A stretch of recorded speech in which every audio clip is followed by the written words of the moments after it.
you, Chris, for those warming words. And now, let's get started.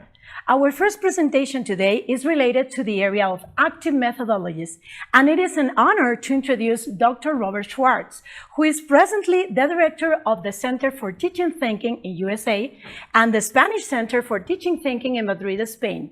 He was an undergraduate at Harvard University, graduating in 1957, where he also received his doctorate in 1963. He has been a regular university faculty member, teaching philosophy at the university level from 1963 to his retirement as a full professor in 2002. He is presently an emeritus faculty member at the University of Massachusetts in Boston. Dr. Swartz has also acted as a thinking skill testing consultant with the countrywide National Assessment of Educational Progress in the USA. And he's presently a member of the organizing committee of the International Conference on Thinking, a conference that brings together the most active thinking-oriented practitioners, researchers, and theoreticians biannually as it moves around the world. Let's welcome Dr. Robert Swartz. And thank you to Rafa and Maita for getting things organized and ready for this presentation. And I will tell you that I'm looking forward to doing it myself. Although I put it together in a certain way with my colleagues, and I'm anxious to share with you the ideas that I have. So why don't we go on to the startup slide? Okay. So sponsored by the Richmond Solution group, and what I'm going to really talk to you about today is something that I find quite exciting. So let's have the next slide. Okay, and I am from the Center for Teaching Thinking. I've been working on how to help students learn to think for themselves, think carefully and well, okay, and develop a whole range of important thinking skills that they can use when they're thinking and learning. Next slide, please. So today I'm going to talk about how we can move away from the tradition of the 20th century that is still showing its face in the 21st century and in 21st century classrooms, in which students are rewarded if they can memorize more than other students and give it back on tests, and they consider that learning. Something we know actually does not really yield much learning other than specific things that they've memorized. And in this century, we've tried to switch so that we can help students learn how to be active, think for themselves, but not just that, be self-motivated and guide themselves in successfully thinking things through that need to be thought through carefully, and in learning new things that they have to learn in order to be able to do that. And that's really what the topic of today's presentation is. So let's switch to the next slide. Okay, now we know that on this planet, there are lots of things that happen that animals contribute to, in this case, peacock, okay, that involve creativity in nature, and what we consider creativity in nature. Okay, and it's everywhere. But, next slide, please. It's human beings, as we know, that have been the ones to have dominated, okay, the role of their thinking and their creativity in making this world work, and work better for not just themselves as individuals, but for everybody. So creativity is around us, okay, and not just from peacocks, but from us. New York City, if it wasn't for our creativity, our productivity, okay, our motivation, that wouldn't exist. People wouldn't be playing tennis, etc. However, there are problems that arise, as we know, because sometimes people don't think very carefully when they're doing things, even though they have the ability to create great cities like New York City. Okay, sometimes they make mistakes, like this ship that many of you have heard about, okay, an Italian liner, okay, that after entering, the straits to the place that they are going to be landing, okay, the ship actually capsized. It ran into some rocks that were at the bottom that the captain didn't realize were there, okay, and shifted the ship and tipped it over. Okay, and certainly good thinking, good learning, good investigation would have eliminated that problem. So let's go on to next slide and let's start thinking about how it is that we can help everybody to become great, skillful thinkers and learners, and to be as productive as the teams of people who put together the Golden Gate Bridge, the George Washington Bridge, the city of New York, and all the other wonders that humans have created around the world. Well, traditional classrooms, we know, okay, all the way up into the 1900s, they usually arranged in rows with students sitting in rows. And the teachers are up at the front, and all the kids are supposed to watch the teachers, listen to what they say, and remember what they say. And they're not allowed to talk to the other students. They have to learn and memorize these things for themselves. Well, that's a little different these days. There are many classrooms that have changed. And let's take a look at the next slide, and you'll be able to see exactly what I mean. This is just about the opposite. Where's the teacher? He's not saying anything or doing anything. He's not up on a platform. He's walking around, and he's watching these kids who are in groups of 3 or 4 working together, learning things that he didn't give a lecture about. They're learning them for themselves. And of course, he's there to help them if they need a little bit of help, but they're learning how to do it themselves. Next slide, please. Okay, so I've focused now on one group, and here's a group. There are 3 kids here. There's a young lady who's sitting behind one of the boys, but they're all looking at this image. I think it's a photograph or a drawing, a piece of artwork representing, okay, an ecosystem, representing a portion of a forest that has fallen trees that animals live in, et cetera, et cetera. And it's an ecosystem that has survived and flourished for hundreds of years. And they're asking the question, how come? How could this be? If a tree falls over, it usually gets rotten and dies. Okay. And if animals are looking for food and other animals have snatched the food up, well, they're going to starve. So how come? Next slide, please. And they're looking closely at this photo, which we can't see very well, but it's a photo or a very good representational drawing of a portion of an ecosystem. And what do you see there? You see, of course, fallen trees, but you see snakes, you see insects, you see flying birds, you see animals, you see lots of vegetation around, okay? And if there was sound, you'd hear the sound of maybe a little brook that ran nearby.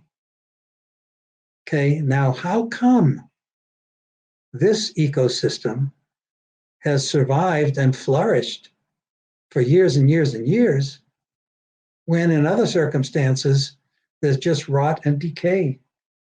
Interesting question, but they're trying to figure this out to learn about this, figure it out for themselves. Next slide.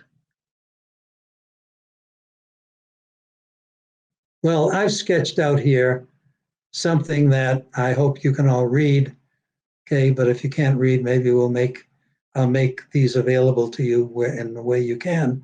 But just the contrast between, teaching and learning in, the previous century mainly, of course, up through the 1900s, early 1900s too, where learning is based on, lectures and memorization out of books, and in which the students are pretty much passive in their learning, memorizing things, versus these students now are active.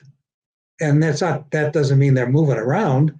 That means they're active in their thinking and learning to try to figure out what's going on here that they're observing.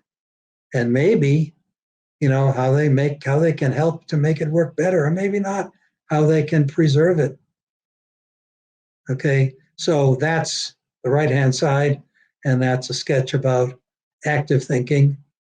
It's thinking in which students think together, in which students don't respond to students lecturing, telling them things, but the teachers prompt the students with questions, interesting questions. Okay, and they learn how to think about these things, how to answer these questions, think carefully and think well, in order to achieve an objective, in order to learn whether or not some view that they have developed about what's happening is correct. So the learning is primarily on thinking here in this context, where the students are active, guiding themselves, versus passive. On the passive side, how do students get grades in school?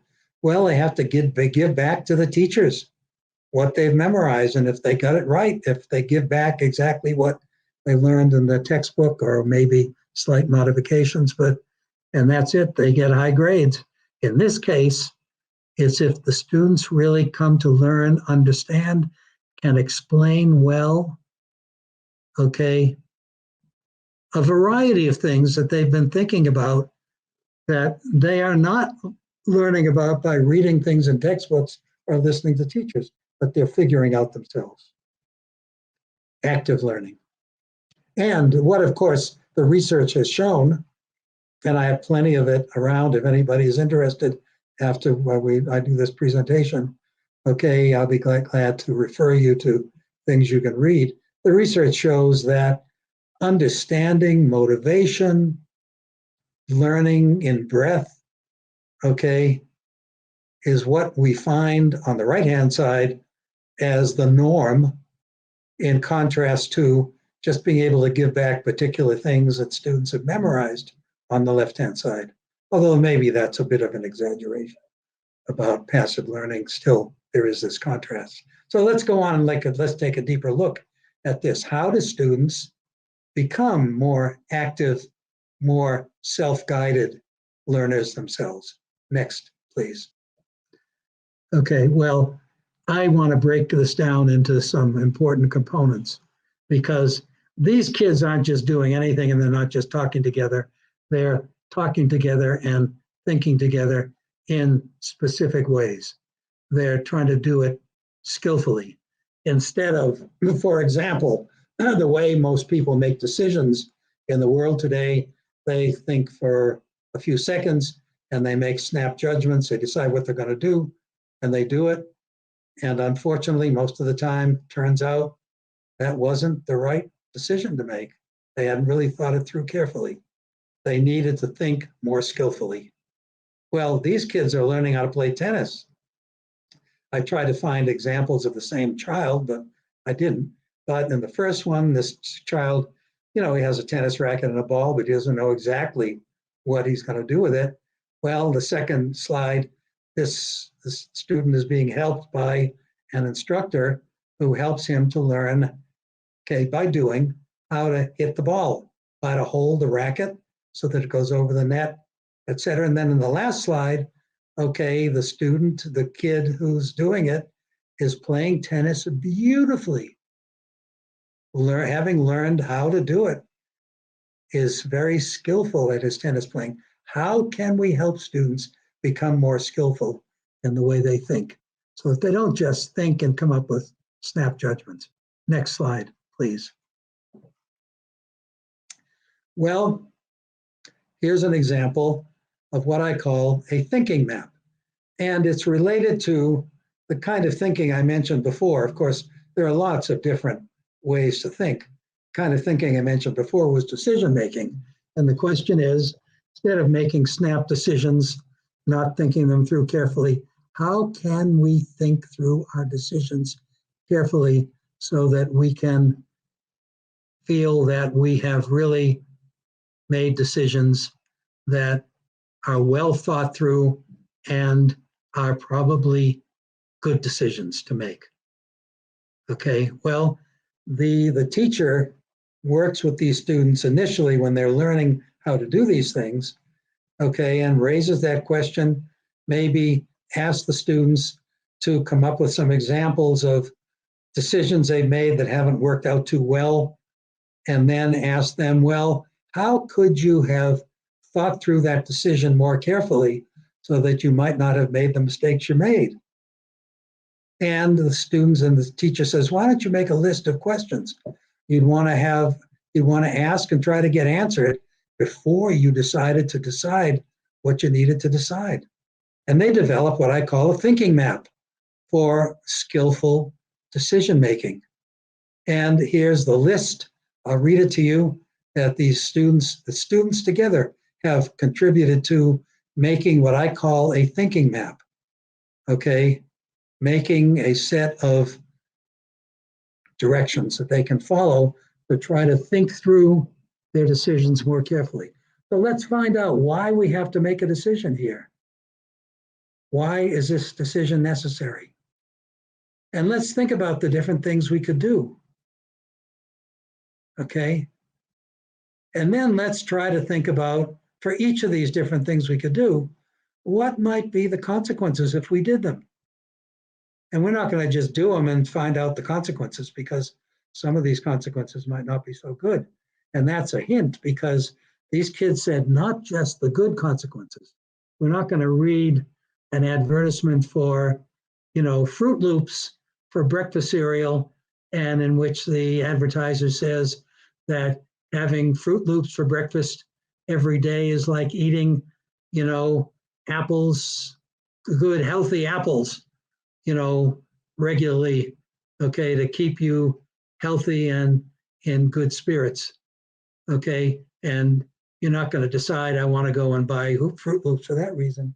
We're going to think about the consequences of doing the decisions that we thought we might be able to make, and try to figure out what are the beneficial, the good consequences, and not just for me, but maybe for others.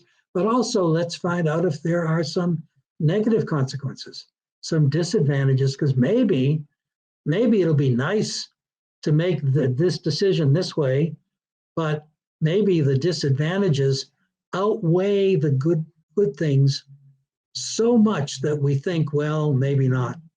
Maybe doing this we'll be able to get what we want and live a happier life, but think of all the other people who will suffer if we make this decision in this way.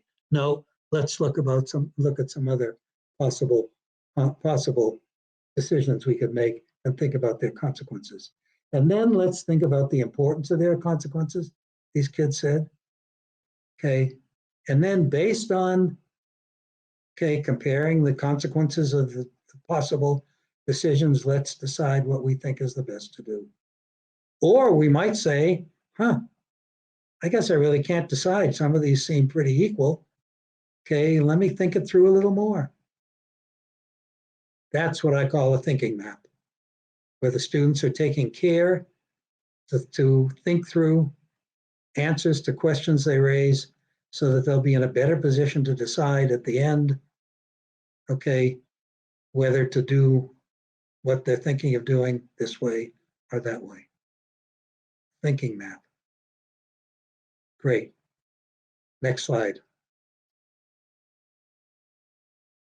Okay, now in classrooms where students do this. Teachers usually say to students, well, let's think about decision making now. We made a decision. Some of you made decisions last week to do so-and-so, and they didn't turn out too well. How can you make better decisions? And they develop thinking maps, and they decide, well, we're going to put these on the wall so that we'll remember whenever we have to make decisions, we'll be able to follow this scheme. Now, of course, after a while, they're going to be doing this enough so that they don't want to get dependent on what's hanging on the wall. So they take these down from the wall and they try to base their decision making on their recollection of the strategy that they used that worked out the best in the past. Great. Next slide, please. And this isn't just for older kids, okay, where their decisions actually, even in Bachelorado, might turn on specialized knowledge in the sciences or in history, okay? And what we found is that if you start kids when they're little kids, okay, when they're in grades prior to the first grade, okay, you can get them used to doing these things. And of course, they'll develop thinking maps that are simpler, but sure, that's okay. All right, what are the good things that I could do? What'll happen if I do them? And which is the best? That they call this choosing. This is their thinking map for skillful decision making, although they don't know what skillful decision making means yet. But still, they're going to have a chance to do this. The teacher will come up with examples, about what you might want to choose to have for lunch, okay, or what you're going to do in the playground when you have recess, etc. So they come up with examples that relate to the kids' personal experience here, okay? And then as they grow up through the grades, their thinking maps get more and more sophisticated. The challenges that they deal with get more and more sophisticated. And because they have such great success in their decision making, okay, they get more and more motivated to do this every time they have to make a decision. Excuse me for 1 second. So let's move on and take more of a look at how this all works. Because remember, what we're aiming at is to take a look at how teachers can do things in school that move away from old styles of teaching to styles of teaching that help students to become active in their thinking and in their learning. They do it themselves. They work together in groups, help each other, etc. Okay, rather than having to memorize things. What they decide they want to accept as, something that is workable and acceptable, they have thought through themselves through their active learning. Now, what more does that involve? Let's have the next slide. Here's another example now of thinking maps that students have developed, this time for a different kind of thinking, not decision making, okay, but what I call, okay, just to give it a name, you give it any kind of name that's similar, I call this causal explanation. Something has happened, and we want to find out what caused it to happen so that we can fix things so that it doesn't happen again. You're driving on the highway, making a trip, all of a sudden your car stops, it breaks down. Why? What's causing it to stop? Could be I'm out of gas, or maybe not. Maybe something else more serious has happened. Let me try to find out so that I can then hopefully try to fix it or find somebody who knows who can fix it. So I'm going to do skillful causal explanation. And I want to say that, we talk about decision-making, problem solving, different kinds of thinking.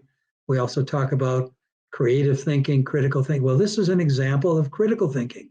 This is a type of critical thinking.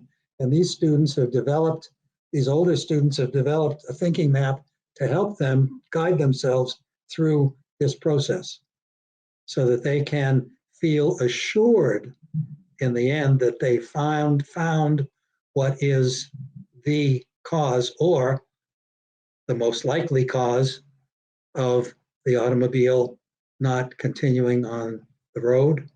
And then they can really try to find some experts who know how to fix these things or try to fix it themselves. And I put in little kids too. They don't call this causal explanation. They don't know, and they haven't learned those words yet. But finding causes, finding out why something has happened, simpler thinking map. And think of the development of their ideas about how to find the real causes of things from this shorter one that the younger kids have developed all the way up through Bachelorado, where they're really serious. And when something happens, they really need to think very carefully and well to make sure that they get the right cause. Next slide.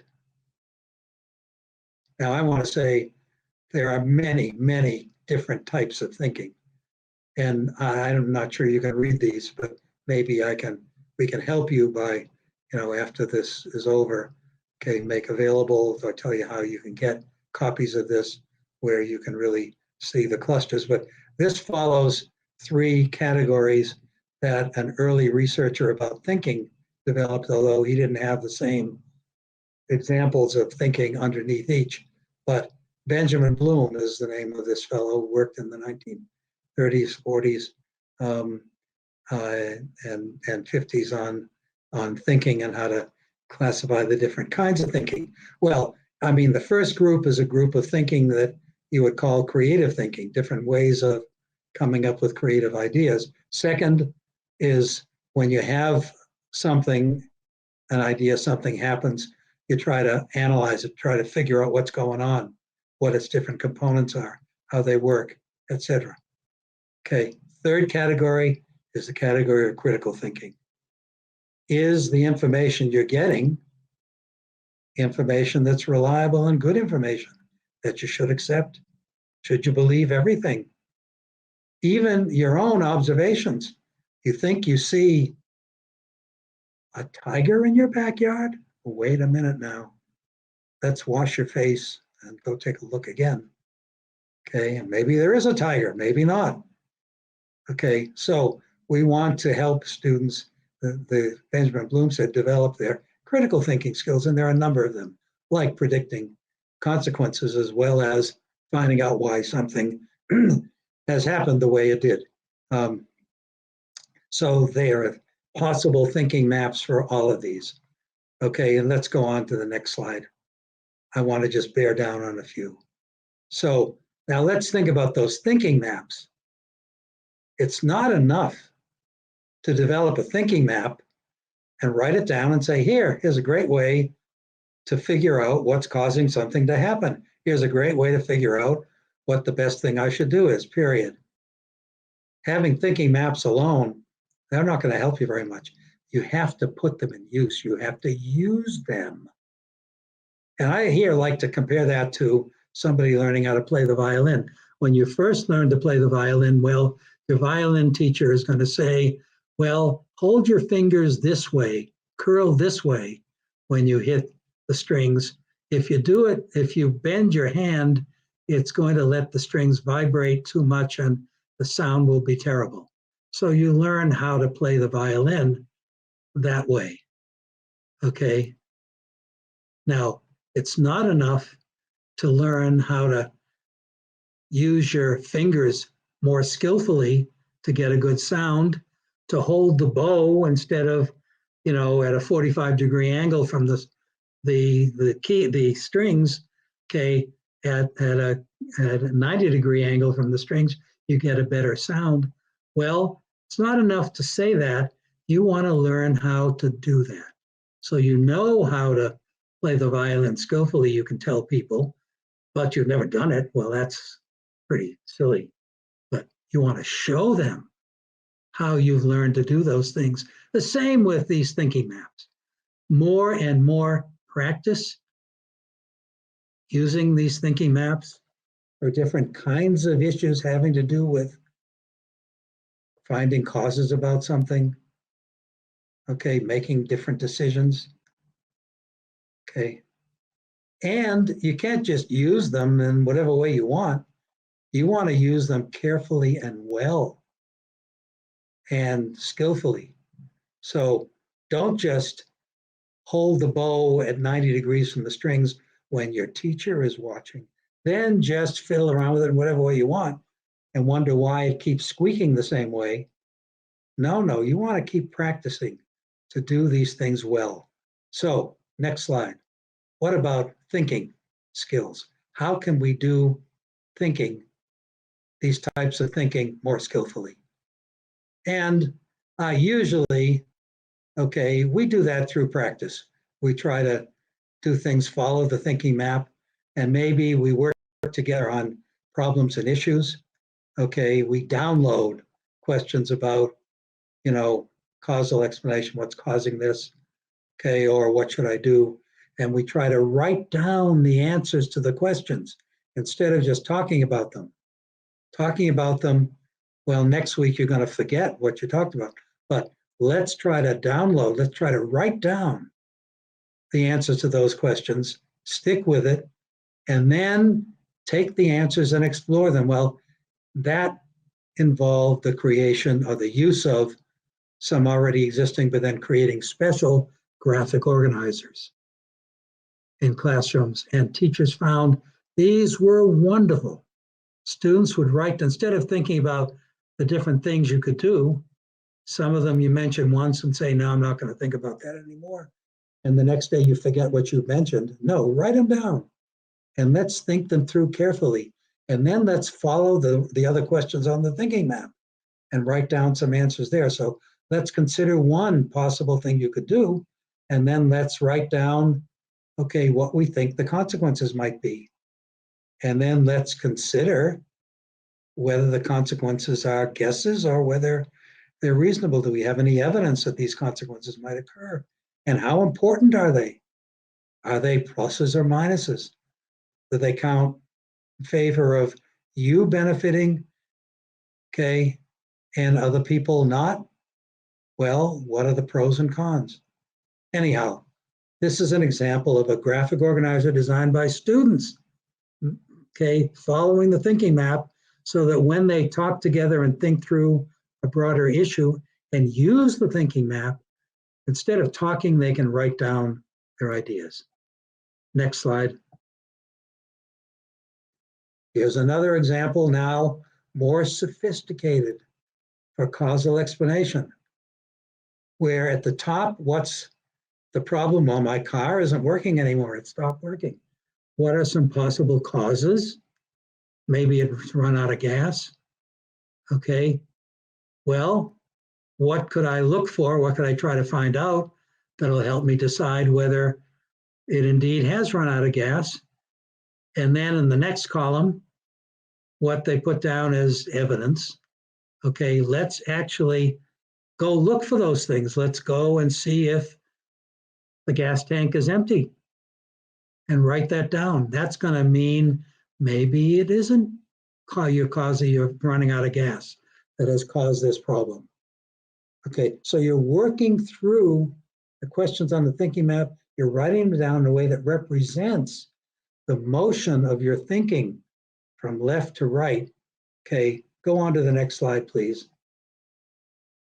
Where the students have filled in these, talked together, filled in the boxes, decided together, and then decided in those little columns to the right that that's count in favor or against, okay, what's on the possible cause. In this case, these kids are trying to figure out why the Titanic sank. Now, everybody says the Titanic sank because it hit an iceberg. Well, why did it hit the iceberg was the question. And there are possible causes. Too foggy, they couldn't see. But maybe there are other possibilities. They write down the possibilities, and then they explore these one by trying to learn about the real situation back there when it was at 1914, when the Titanic sank. And they consider fog. Was it really foggy? What was the weather like? Let's go back and look at weather reports from that period. Okay, let's see if any are written down. Now that was out in the middle of the ocean. Let's see what the captain has in his log about the weather, etc. Well, notice how active and how exploratory the thinking of these kids are to try to come up with this conclusion. And they find that many of the explanations that they have come up with, okay, they don't find evidence to support them. So they put down question marks. We're not sure about this. We don't really have evidence. For example, the one on the top in the right-hand box says, well, it's heavy fog periodically every year between, okay, April so-and-so and April such and such.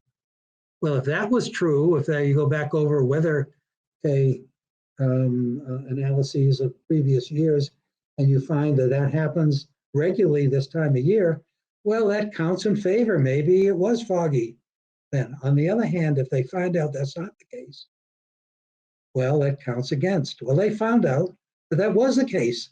Now notice the active, self-guided learning that these kids are doing, trying to get evidence, trying to find things out, and the motivation they have for doing it. Incredible. Next slide, please. And they, by the way, came up with a conclusion that it was unlikely that it was fog that caused that disaster. Now, I put this in because I want to show you these kids, they love these graphic organizers. It's incredible. This is another student from another classroom, okay, working on another issue, another project. And, you know, she's happy to have her picture taken that way. Next slide, please. Okay, but now I've talked about, you know, specific things that students might want to think about using, you know, the kinds of thinking, causal explanation, okay, prediction, which we haven't talked about, other forms of thinking to think about, okay, and how they can learn. But I've talked about things that, you know, they may come up with not necessarily connected with anything they're learning in school. But now I like to use the word infusion. And I like the example of tea being infused through tea bags into cups of tea, cups of water, okay, the great change that makes. Try to suck on a dry tea bag and you're not going to like it. Try to drink the hot water without the tea and you're not going to like it. But put the two together, infuse the tea bag in the water, and that's heaven. Well, let's infuse the use of these thinking skills in learning the important things that are there in your content curriculum. So let's go on to the next slide. And now what teachers and what we all realize is that in our schools, we have a tremendous number of possibilities that have been used for other purposes. The book, well, just for learning words, for learning how to read, okay, these windmills, okay, now for learning about different possibilities for energy, okay, in more recent years, how those can be converted into topics and themes that you can then try to explore on your own or with other students together by doing active thinking, active exploration, okay, trying to think about, okay, in Charlotte's Web, a great story written in English, translated into Spanish, used in Spanish schools, okay, about a little girl, okay, and at first a bunch of animals, but then a spider. Okay, and there are lots of opportunities for challenges. You read up to a certain point in this book and you say, well, what should Charlotte do now? Well, stop and use skillful decision-making to try to figure that out yourself. You've got the information at the beginning of the book about what it's like there, etc. And the same with the other topics and themes. there in your classrooms, okay, already you've got materials that you can use to infuse thinking. Let's go on to the next slide. And now I'm going to show you some examples, pictures from classrooms of these things going on. Here, of course, are some kids sitting together, working together on a graphic organizer, connected with some thinking that they're doing. Okay, how closer together can you get in your thinking? Look at their heads together. Next slide, please. And these kids are on the floor. They've got so much material to spread out, okay, and they're all working together to try to figure out what they're going to put down on your graphic organizer. Next slide. Now here, these are some kids, okay, in a Spanish school in which this is a classroom for boys, in which the boys are working together on a topic or theme. The teacher is trying to teach some of these thinking skills, and they're used to working together. They're not seated in rows, they're seated in tables. And in the bottom left, you can't really see, but there's a student who has a cap on, who's been as an immigrant just arrived from another country, and they're welcomed into the collaborative team. They talk together, and now you can't see it also, but there's a hand with a pencil writing on a graphic organizer where they communicate their ideas to a student who's now in charge of entering them on the graphic organizer. Wow. Next. And here, this is in Amman, Jordan. Now, I've worked with schools all over the world about this, and I was invited to Jordan, and I did some workshops there, and I visited some schools. Well, this is a group of students who, of course, and this is a female classroom. Okay, they break the classrooms into girls and boys. Okay, and these little girls are trying to work with a graphic organizer, and they've got a question about how to write on the graphic organizer. And there's no reason for not asking the teacher. The teacher is not telling them what to write, but how to use this graphic organizer. Okay, wonderful. And I will tell you that this approach to helping students become more active, okay, and challenge students to do good thinking and learning has now spread around the world. Next, please. Okay, well, usually when you're thinking, you're aware of not your thinking or the kind of thinking you're doing, but what you're thinking about. You're thinking about, okay, your holidays in July, thinking about lying on the beach. Well, okay, what kind of thinking are you doing there? Maybe you're trying to make up a decision about which beach you're going to lie on, but still, what your attention is focused on are the facts about the different beaches. But you can switch that. Next slide, please. Switch it to where your attention is on your thinking. What kind of thinking are you doing? Okay. And that's then a starter in thinking about your thinking. How are you doing that kind of thinking when you do one of these, you respond to one of these complicated challenges now. You're in the upper grades, okay, serious and significant challenges using different kinds of thinking maps that you've already constructed. You don't have to do again. You know what they are in your head. You've used them many times, okay? So, but let's think about how you've thought that through. Next slide first. Next. That's what we call the ladder of metacognition. And this is, again, thinking about your thinking into a thinking map. This is what was done first. You're going to ask these questions. What kind of thinking were you doing? How did you do it? Okay. How about the conclusions you came to? Did they work out? Okay. And how are you going to do it next time you have to do it? And maybe when you think about question 3, you realize, wait a minute, the thinking map that I developed earlier that I used, I left something out. And that's why I kept on going off on tangents and not being happy with the kinds of solutions I was coming up with. Maybe I should change the thinking map. And that's your answer to the last question.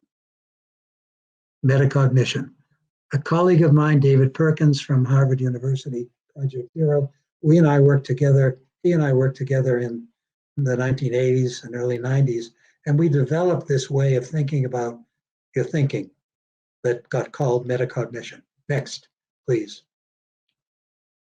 And here's a photograph of a kid, the students love it. Okay, they've drawn a picture of it. Okay, there's somebody going up the ladder. This is thinking about your thinking. What more abstract could that be? But wow, it's another thinking map and it's put in their own language. Next slide, please. In this classroom, they've actually written on the stairs, on the vertical metacognitive questions, except instead of starting at the bottom going up, they started at the top going down. So you can see the last question, how will you do it next time? And the next one that's highlighted is the previous one. How did it work? Okay, were you satisfied with the result? Okay, how did you do it? What kind of thinking? Whoa, next, please. And hanging, they got 5 or 6 of these hanging around the classroom. And the page you can't see, you can't make out, there's a drawing of the ladder of metacognition, reminding the students, stop and think about your thinking. Don't just go on and do it, but let's take thinking itself as something you might do too hastily. You might forget things. Next slide, please. Even little kids, these are infants, and they can move these images of the kids up the ladder. And the kids learn, of course, in their own way, how to think about their thinking. Wait a minute, I didn't think about this when I was doing it. Okay, so when they learn the different questions on the ladder of metacognition, of course, they don't use the word metacognition. Okay, whoa, their images get moved up the ladder. But in reality, next slide, please. These are the little kids, and there I am. I love to stay in those classrooms with those kids, see how they work. They're a little, feel self-conscious about being there together, but were they happy? Next slide, please. Okay. But we've only got to a certain point where you've thought about your thinking.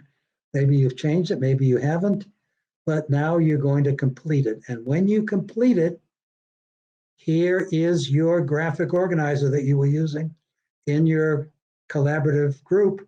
But now there's a big one there that you can use, and you can enter all the things you thought of on the graphic organizer and show it to the rest of the class. Next slide, please. And you can explain to the rest of the class how you got that conclusion, how you decided to put this in your graphic organizer, etc. This is another student, a student from one of the groups in this. I think this is now a second level baccalaureate, not at SO level classroom. Okay, next slide. Well, here are now on the left, here are examples of the different stages in your teaching. There are the raw materials, the books that I showed you. Now the students working together in groups. Okay, and now they're reporting, how that all turned out. And in the middle, the slide going down or the stairway going down, okay, what I've listed there are different techniques that the teachers use and resources that they use to help students get used to going from the top where they're just reading a book, and they find something interesting, to a thinking challenge and a learning challenge, to more active thinking themselves, and to their conclusion, the finish. Next slide, please. And now this is where almost to the end of my presentation, I've decided to summarize things okay, from kindergarten all the way up through life outside the classroom, after you finish school and you finish college even. Okay, there are stages you go through.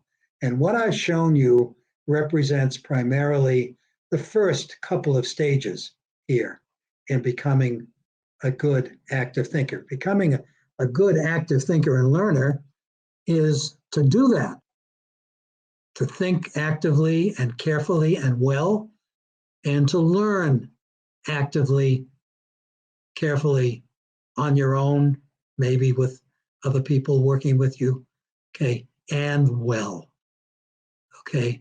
Now, your objective is to be able to do that, and I added to that to do it, okay, without thinking even. It becomes a natural way of responding to challenges, things you don't know about, things you need to find out about in the world. You're now older and you've gone through, in school, how many grades you've gone through? 9, 10, even 12 grades in school, okay? And you've gone through a progression. You're not going to be using the thinking maps and graphic organizers throughout the whole process. That's a starter. So, number one, you develop a thinking map and graphic organizer with other kids. 2, okay, a couple of weeks or a week later, the teacher challenges you with another issue that you can think through, okay, and you remember how you worked on the thinking map. You try to remember the thinking map, okay, and use it again, okay, with other students, okay, and the teacher is not playing such a strong role in there, not really helping you that much.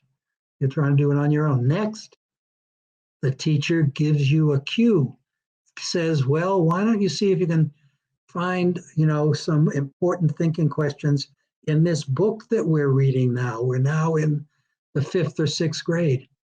And then, try to guide yourself in what kind of thinking you're going to use and do it with your partners.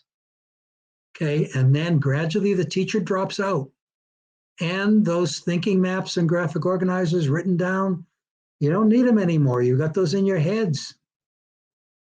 Finally, okay, in school and after school for the rest of your life, you're going to guide yourself. You're going to be an active thinker and learner. When the occasion comes up, you'll be self-motivated. You guide yourself in how you're doing it, okay? And you'll do it when you perceive it's needed. Wait a minute, I've got to figure this out before I can make a decision. You say to yourself, you don't say to anybody else, and you don't have to go find the graphic organizer. You don't have to create a thinking map. They're all there in your heads. You become self-motivated, self-cued. This is a time to do some careful thinking. Self-guided. Let me develop a thinking map in my head, okay? And I'm learning things. And we're doing it as we perceive they're needed. There's nobody around to prompt us. No teacher, not other kids, not our parents. It's like speaking the language. Next slide. Here we are together. Okay. Just like the violinists in a symphony orchestra, all thinking, caring, guiding ourselves, trusting each other and their ideas, talking together, creating things that will help us in our lives, help the people in the world in their lives. Okay? All by becoming active, careful, good thinkers and learners. And that is the end. Thank you very much. Dr. Swartz, thank you very much for such a great presentation. And let me tell you that I'm personally passionate about this topic and promoting thinking skills and in general successful thinking in class. Well, We have lots of questions from the audience, and I will address one of them. Isabella from Argentina is asking, why do we as teachers sometimes fear to break patterns? In this case, why do we fear to make the transition from the 20th to the 21st century classroom? Oh, that's a really good question. I don't know, because I think there are a lot of reasons why people are anxious about all of that. One is because if they've learned in their teacher education programs, when they went to the university and they, learned how to be a teacher, they were taught by somebody who said, there's only one way to be a teacher. You give the kids the textbook and have them memorize what's in the textbook. So you begin to worry, and you say, this is something new, and I haven't learned about it, and I'm anxious about it. Okay. All right. Of course, you can always come to people like me, because we do workshops for teachers, around the world on these things. But still, to be anxious, to say for many years, we've been asking kids to memorize things, okay? And, some of them have gotten good jobs and what have you. Okay, why do we need to change?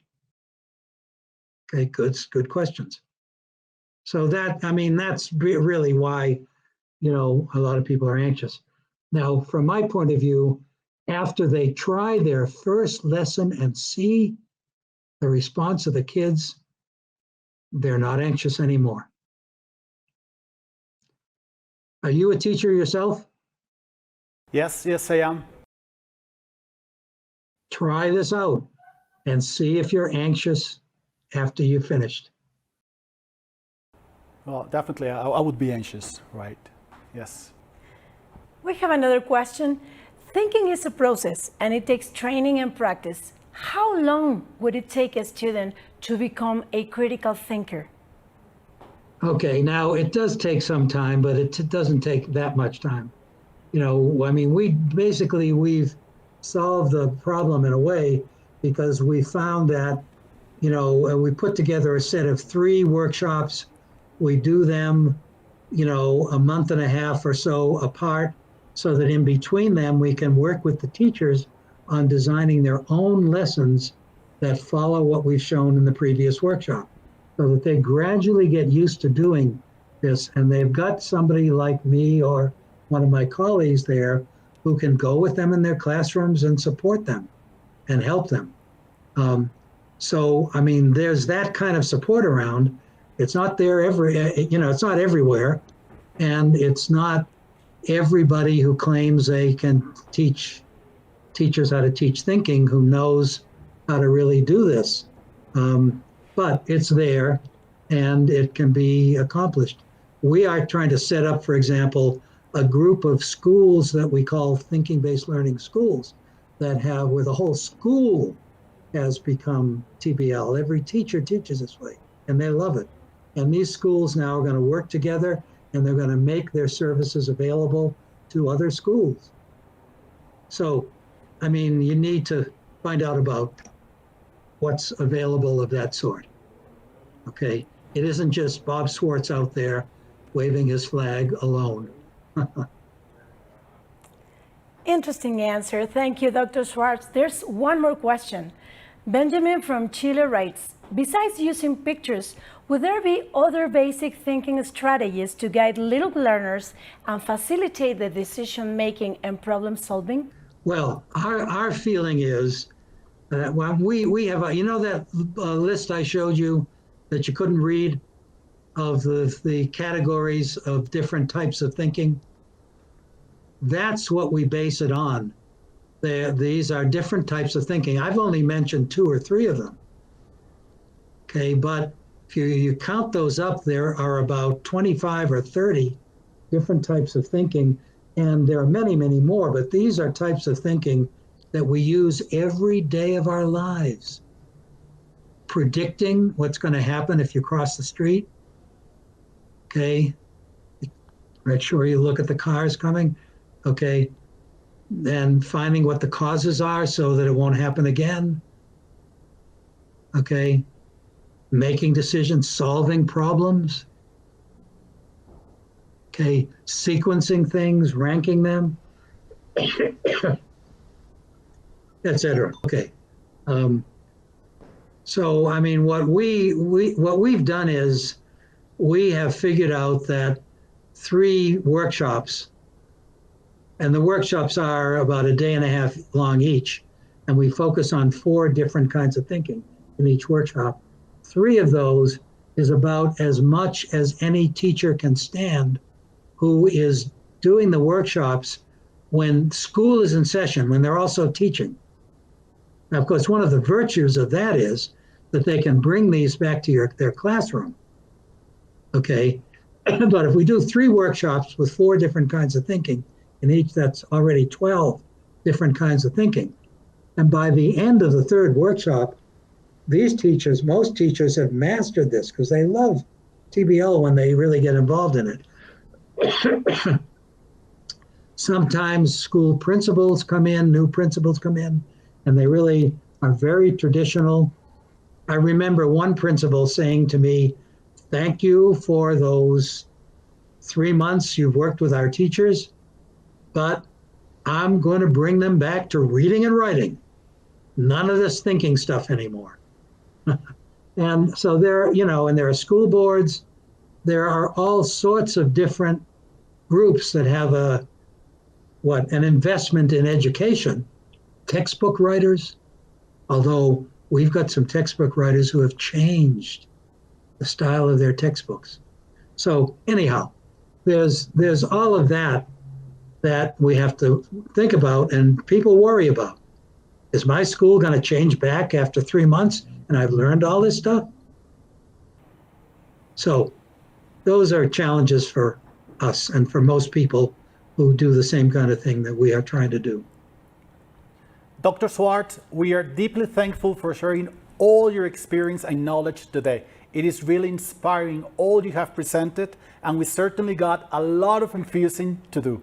You're welcome. Let me just say something here, because I don't like to mix advertising with, doing something like this, but I will tell you that we are in the process of offering, to any teacher who wants to, online, these important workshops, and we've got more that go beyond that.